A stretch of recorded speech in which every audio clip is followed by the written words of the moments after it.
அஸ்ஸலாமு அலைக்கும் வரஹ்மத்துல்லாஹி வ தஆலா பரகாத்துஹு. கணித்துக்குரிய ரய்யான் சுகுணத்தின் சொந்தக்காரர்களே, நோம்பின் சிறப்பை பற்றி வல்ல ரஹ்மான் கூறியதாக நபி ஸல்லல்லாஹு அலைஹி வஸல்லம் அவர்கள் ஹதீஸில் அறிவித்திருப்பார்கள். குல்லு அமல் இப்னி ஆதம் லஹு இல்லா சியாம்.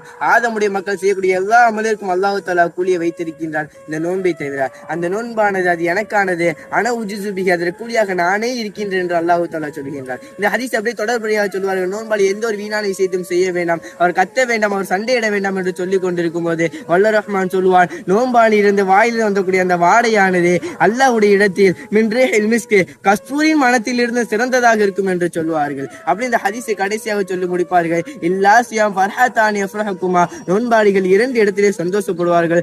ஒன்று வைதா ஆஃப்தருல் ஃபர்ஹ, நோன்பு திறக்கும் இடத்திலும்.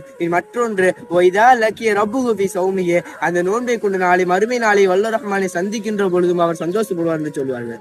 நாம் இந்த நோன்பை சரியான முறையில் வைத்து நாளை வல்ல ரஹ்மானை சந்திக்கக்கூடிய பாக்கியத்தை நமக்கு வல்ல ரஹ்மான் தருவானாக. அஸ்ஸலாமு அலைக்கும் வரஹ்மத்துல்லாஹி வ தஆலா வ பரகாத்துஹு.